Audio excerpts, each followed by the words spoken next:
Ya, pemirsa terima kasih karena Anda masih tetap setia bersama-sama dengan kami. Pemirsa, kembali kami ingatkan kepada Anda bahwa acara ini kami kemas khusus untuk Anda. Jadi bagi Anda pemirsa yang secara khusus pada malam hari ini mungkin Anda sedang merasa pasangan hidup Anda yang seharusnya menjadi kawan bagi Anda dalam mengarungi bahtera kehidupan atau bahtera rumah tangga Anda. Tetapi hari-hari ini Anda justru merasakan posisi pasangan hidup Anda sebagai lawan Anda yang sangat Anda musuhi dan sangat Anda benci. Pemirsa, kami mau katakan kepada Anda bahwa bukan secara kebetulan Anda menyaksikan program ini, karena memang acara ini ada untuk Anda. Oleh sebab itu pemirsa, kami mau undang Anda untuk mengangkat telepon Anda sekarang juga dan menceritakan kepada kami apapun permasalahan Anda melalui SMS di nomor 0819 081 74 kali 1. Kami ulangi, Anda bisa SMS kami dan menceritakan kepada kami apapun permasalahan Anda di nomor 0819 081 74 kali 1. Pak Funix, ada lagi nggak tips yang lain bagaimana cara kita bisa membangun cinta itu atau memupuk cinta itu? Ya, tadi selain komitmennya Bu, ya. Saya pikir komunikasi. Komunikasi ini sangat penting sekali karena membangun suatu hubungan itu pasti harus komunikasi. Dibutuhkan komunikasi. Salah komunikasi akan akhirnya salah juga. Nah, membangun rumah tangga, membangun cinta kita itu, kita butuh komunikasi yang baik. Jangan, kalau saya pengalaman saya Bu ya, saya selama dengan pasangan saya, saat-saat kami baik, kami selalu bangun komunikasi yang baik, cara-cara ngatasi gimana kalau saatnya lagi marah, siapa yang waras itu mesti diam, jangan sembarang mengeluarkan kata-kata. Itu jadi sesuatu yang sudah kita set di mindset kita. Jadi saat seperti gitu ada masalah, satu diam, satu lagi ngomong, dengarin. Nah, kita membangun komunikasi yang baik. Dengan komunikasi yang baik ini, saya yakin dengan ada komunikasi yang baik, saya yakin hubungan membangun cinta ini terus-menerus pasti akan, goalnya pasti akan bahagia. Akan tercapai. Ya, akan tercapai. Iya, baik. Dalam bertengkar juga perlu disepakati gimana cara bertengkar yang baik. Perlu ada komitmen bagaimana cara bertengkar yang baik begitu ya, dan komitmen itu harus dibicarakan pada saat lagi waras. Jadi pada saat indah. Tidak sedang bertengkar. Makanya membangun cinta perlu waktu-waktu tetap berdua, waktu-waktu bulan madu istilah saya. Paling tidak kita harus ambil waktu berdua. Memang kita punya anak, ya pasti orang tua tuh kalau mau pergi bulan madu rasanya, aduh anak saya gimana ya, merasa anak bersalah, saya gimana, ngerasa gimana kan. Tapi bagaimanapun kita perlu waktu berdua. Entah mungkin gak usah bermalam, seharian full bersama. Anak dibiarkan dulu sama engkongnya, sama neneknya gitu kan, dibiarin, nggak apa-apa. Karena itu harus dipupuk. Bagaimana mungkin kita bisa mencintai anak kita dengan kasih yang cukup jika kita tidak menerima cinta yang benar. Anak juga akan senang kalau ngeliat papa mamanya aku romantis gitu, senang anak. Tetapi bagaimana ya, menurut sebagian orang ada yang mengatakan bahwa bagaimana mungkin kita bisa berkomunikasi dengan pasangan. Seringkali permasalahan itu bukan komunikasi jalan keluarnya, karena berapa kali sudah dicoba berkomunikasi dengan pasangan, justru yang didapatkan bukannya penyelesaian, tetapi justru jalan buntu dan malah yang ada pertengkaran. Bagaimana solusinya? Menyelesaikan masalah dengan kedewasaan, bukan hanya dengan komunikasi.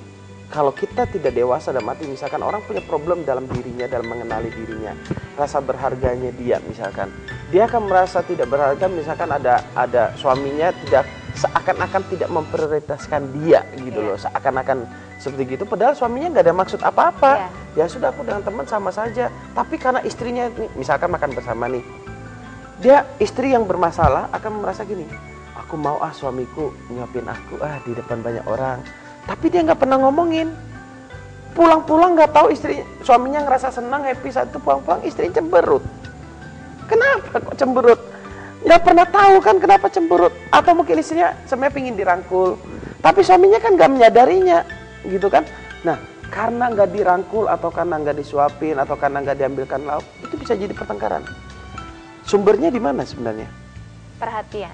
Di perhatian. Oke, di perhatian yang membutuhkan perhatian siapa? Sang istri. Betul kan? Kalau istri membutuhkan perhatian berarti ada permasalahannya di sana. Apakah cinta hanya dapat diungkapkan dengan mengambilkan lauk atau bagaimana? Nah, itu yang harus dikomunikasikan, bagaimana cara kita mengungkapkan cinta kepada pasangan.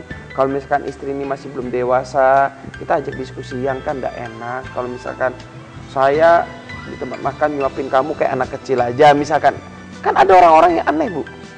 Ada orang-orang yang minta suaminya memperlakukan dia, perhatikan lebih, agak aneh. Pergi kantor, setiap jam harus telepon. Yang aku lagi di kantor ya, lagi sama Pak ini. 2 jam kemudian telepon lagi, ya, aku lagi di kantor. Mana enak pernikahan seperti itu. Kenapa? Karena istrinya cemburuan. Nah, kalau begitu problemnya, berarti problem dalam istrinya ini yang harus dibereskan dulu. Iya. Yang saya bilang, dalam tanda petik saya asumsikan dia seperti anak-anak. Kalau dia sudah dibereskan problem, masalah kepercayaan, masalah tidak cemburu lagi, baru rumah tangga itu akan menjadi lebih enak. Kadang problem itu muncul dari dalam diri kita, bukan dari masalah. Dari dalam diri kita memunculkan masalah demi masalah. Kurang perhatian, masalah harga diri, masalah praduga, asumsi. Suamiku pulang jam 7 malam. Kata tetanggaku, suaminya dulu awal-awal selingkuh, sebenarnya pulang jam 7 malam. Jangan-jangan suamiku juga selingkuh. Kata jangan-jangan itu merusak rumah tangga kita. Asumsi. Iya. Itu yang harus kita kurangi. Berarti seringkali masalah dalam rumah tangga itu bukan karena masalah itu sendiri, tetapi seringkali karena ternyata ada masalah di dalam diri kita yang terlontar keluar kemudian. Betul. Dan membuat suasana menjadi keruh begitu. Betul, masalahnya ada dalam diri kita seringkali. Tanpa kita sadari. Tanpa kita sadari. Ada orang sakit nggak ada uang. Tapi ada keluarga-keluarga yang bisa melewati dengan begitu indah. Tapi ada keluarga nggak sakit, cuman nggak ada uang. Makan sepiring berdua, ributnya minta ampun. Hanya karena makan sepiring berdua, padahal hanya melewati sebuah proses. Gitu. Ya, baik. Kita langsung ke SMS, karena sudah beberapa SMS yang masuk. SMS pertama dari 8800, apakah cinta dapat selalu dipercaya? Mengapa ada cinta sejati selain ada hubungan tali darah? Ya, mungkin. Dari Bapak John. Apakah cinta dapat selalu dipercaya? Ya. Semestinya pada dasarnya cinta itu harus saling percaya. Pada dasarnya. Ya. Nah, kalau cinta tidak saling percaya itu artinya cinta palsu. Ya. Jadi dia pada dasarnya cinta itu saling percaya. Terus dia pertanyaan berikutnya. Mengapa ada cinta sejati selain ada hubungan tali darah? Selain ada hubungan tali darah. Hubungan saudara. Oh, maksudnya ada cinta sejati, ada hubungan persaudaraan. Hubungan persaudaraan. Iya, memang pada dasarnya namanya kita diciptakan ini laki-laki dan perempuan, ya. Dua insan yang Tuhan ciptakan memang diciptakan untuk saling berpasangan, untuk